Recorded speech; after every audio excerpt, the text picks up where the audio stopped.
వి news కి తిరిగి స్వాగతం.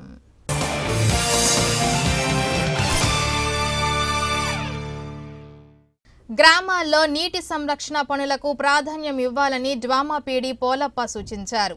స్థానిక జిల్లా నీటి యాజమాన్య సంస్థ కార్యాలయంలో 2017-18 ఆర్థిక సంవత్సరానికి సంబంధించి వాటర్ షెడ్ పనుల లక్ష్యాలు, పురోగతిపై జిల్లాలోని వాటర్ షెడ్ పీఓ, జేఈలతో సమీక్ష సమావేశం నిర్వహించారు. భూగర్భ జలాల సంరక్షణలో భాగంగా రానున్న 4 నెలల్లో 30 కోట్ల నిధులతో చెక్ డ్యాంలు, ఊట చెరువులు నిర్మాణం చేపట్టాలన్నారు. వాటర్ షెడ్ పథకం అమలవుతున్న 226 గ్రామాల్లో 25,000 పంట కుంటల నిర్మాణం లక్ష్యంగా నిర్ణయించామన్నారు. పశువులకు త్రాగునీటి సమస్య నివారణలో భాగంగా ఈ నెల 15 లోపు 300 నీటి తొట్టెలు నిర్మించాలని సూచించారు. ఈ సమావేశంలో water shed APD Ramesh Babu పాల్గొన్నారు.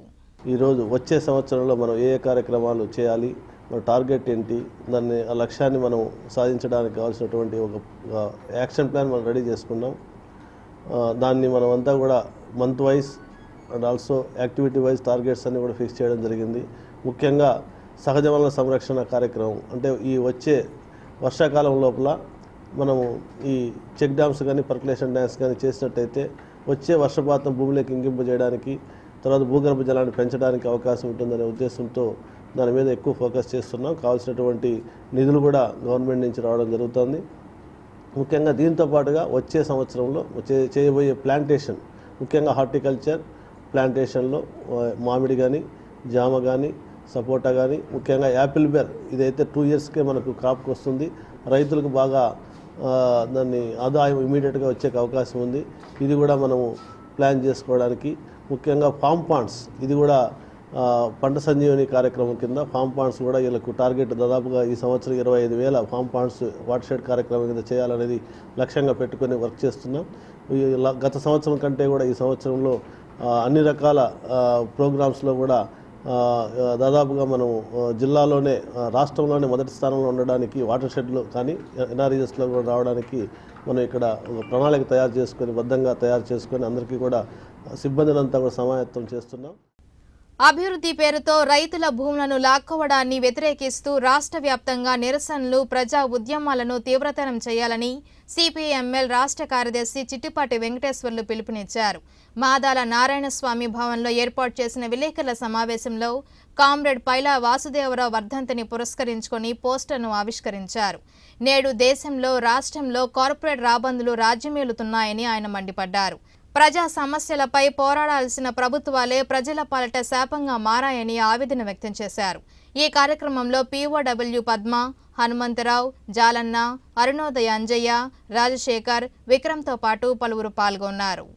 ఈ రాష్ట్రంలో ముందుకు వచ్చినట్టు శ్రీకాకుళం గిరిజనోద్యమానికి నాయకత్వం వచ్చినట్టు కామ్రేడ్ పైలా వాసుదేవరావు గారి 7వ వర్ధంతి సభ ఈ నెల 11న విజయవాడలో రాష్ట్ర కమిటీ ఆధ్వర్యంలో జరుగుతుంది.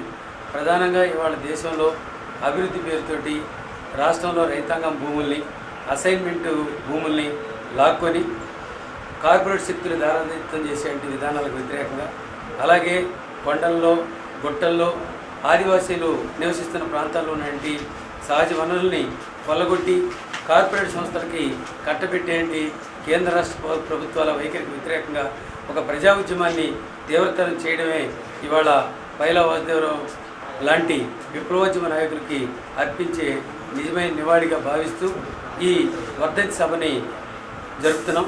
ఈ వర్ధంతి సభకి ప్రజలందరూ హాజరై జయప్రదం చేయాల్సిందిగా కోరుతున్నాం.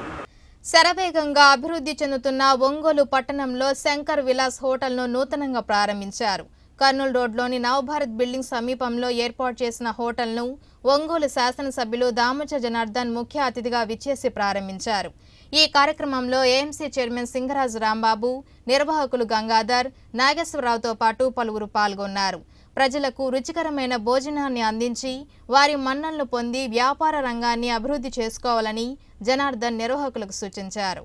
కుక్స్ తోటి ఈరోజు ఈ ప్రాంతంలో ప్రారంభించాం.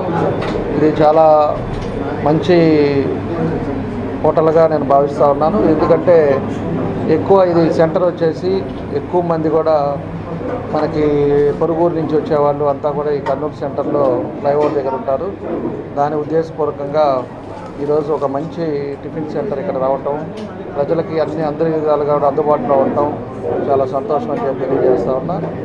వాళ్ళు మంచి క్వాలిటీ మెయింటైన్ చేసి అందరికీ ఉపయోగపడేటట్టుగా చేసి వాళ్ళ వ్యాపారం కూడా బాగు జరగాలని ఆ భగవంతుని కోరుకుంటూ, తప్పకుండా ఎవరైతే ఈరోజు పార్ట్నర్స్గా ఉండి హోటల్ ఓపెన్ చేశారో వాళ్ళందరికీ నా శుభాకాంక్షలు తెలియజేస్తా ఉన్నాను. 2017 ఖరీఫ్ ప్రణాళికలపై అవగాహన కార్యక్రమం నగరంలోని రంగభవన్లో నిర్వహించారు. ఈ కార్యక్రమానికి వ్యవసాయ అధికారులు, శాస్త్రవేత్తలు, రైతులు అధిక సంఖ్యలో పాల్గొన్నారు. ఖరీఫ్లో తీసుకోవాల్సిన జాగ్రత్తలపై పలు విషయాలను శాస్త్రవేత్తలు రైతులకు సూచించారు. ప్రస్తుత పరిస్థితుల్లో కరువును అధిగమించేందుకు రాష్ట్ర ప్రభుత్వం డ్రిప్ ఇరిగేషన్ను ప్రవేశపెట్టిందని తెలియజేశారు. ప్రకృతి వ్యవసాయంపై అవగాహన కలిగి ఉండాలని, తద్వారా మంచి ఫలితాలను రాబట్టవచ్చని తెలియజేశారు. ప్రతి పంటకు తగిన జాగ్రత్తలు తీసుకున్నట్లయితే అధిక దిగుబడులను రాబట్టవచ్చని వ్యవసాయ అధికారులు తెలియజేశారు.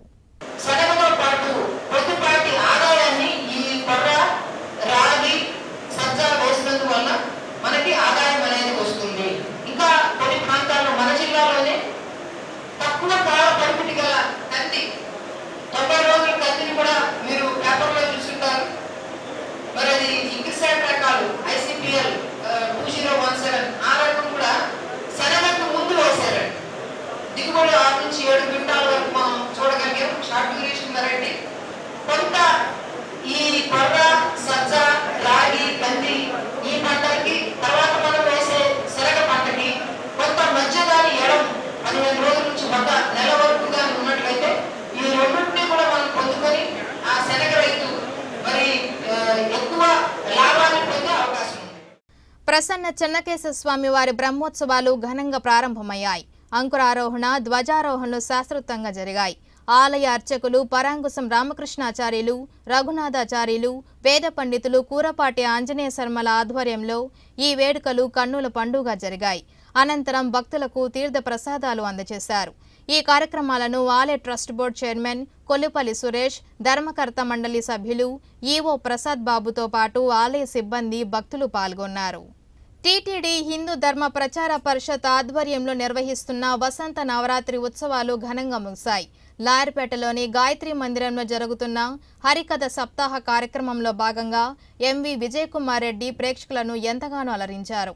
ఈ కార్యక్రమంలో హెచ్డిపిపి అధ్యక్ష కార్యదర్శులు అల్హర్ చంచల్రావు, పొన్నూరు శ్రీనివాసరావు, కోఆర్డినేటర్ రామకృష్ణతో పాటు పలువురు పాల్గొన్నారు. ఈ సందర్భంగా విజయ్ కుమార్ రెడ్డిని హెచ్డిపిపి సభ్యులు ఘనంగా సత్కరించారు.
ఇవి బులెటిన్ విశేషాలు. మరిన్ని వార్తలతో మరో బులెటిన్ కలుద్దాం. Until then, keep watching Srikanth Cable V channel.